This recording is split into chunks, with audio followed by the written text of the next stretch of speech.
Mr. Toastmaster, fellow Toastmasters, and honored guests. What if all the ice melted? What does that mean? Right now, 12% of the landmass of the Earth is covered by ice. But in that 12%, 99% of all the fresh water is locked up. Right now, the Earth is going through a global warming process.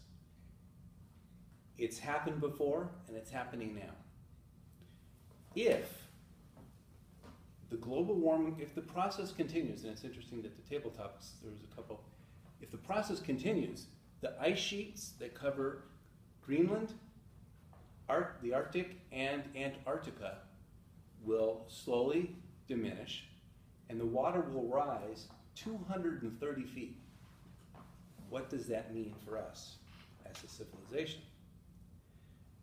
If the water rose that high, I'll tell you what happens.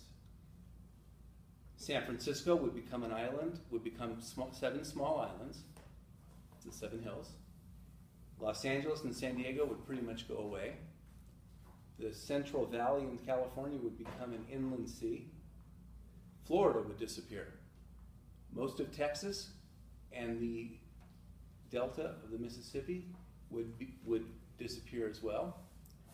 In Brazil, the Amazon, the water would flow into the Amazon and create an inland sea as well.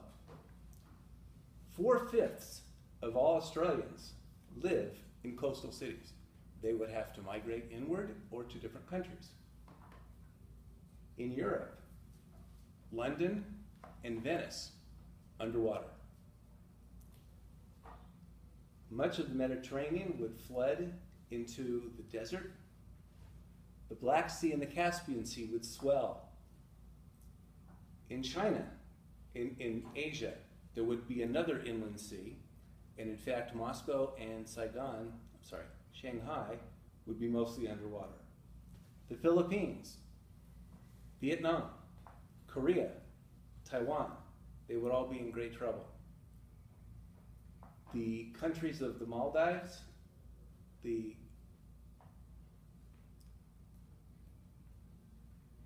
countries that are, there are several countries that are coral reefs. And these countries are literally, have a high point in their country of only 4 or 5 feet.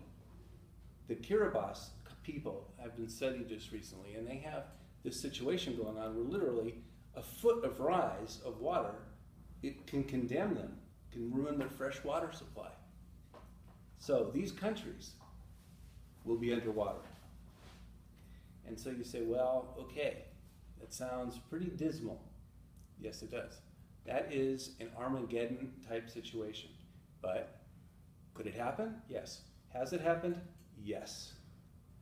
Many millions of years ago, in the Eocene era, the water, ice, the fresh water in the world, the ice, melted to the point where much of the land mass, which was at that point almost one mass itself, it flooded to the point where most of the land mass disappeared. Does it affect other things? Yes, it does.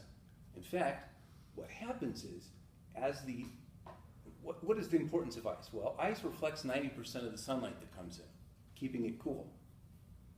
As the temperature in the atmosphere raises, it melts the ice, which becomes fresh water. Water absorbs 90% of the sunlight that is shone on upon it.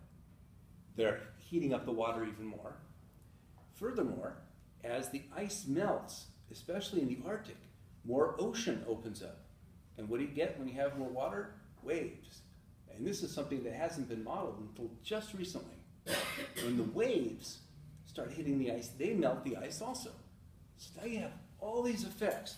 Sunlight being diminished, waves hitting the ice, melting the ice. There's so many things that are happening all at the same time. Could it keep going? Yes, absolutely. Could it be stopped? Not by us. It's too big of an issue. We are in a drought in Southern California, and they're flooding in the Midwest, and we can't even get that water here. It would solve our problem, wouldn't it?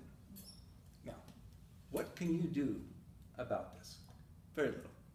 But everyone has what is called, in conclusion, a very common thing called the carbon footprint.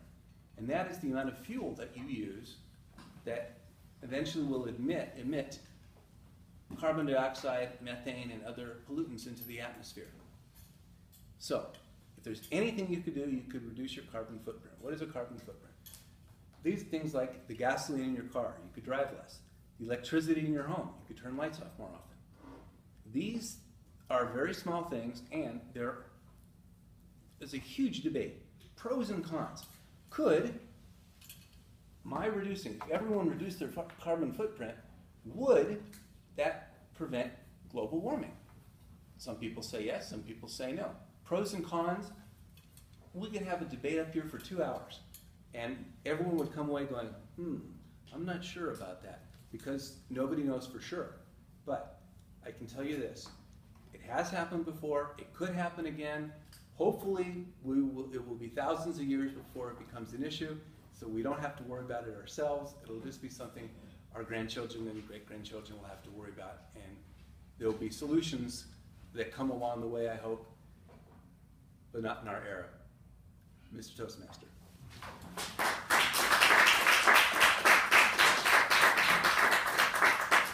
Thank you.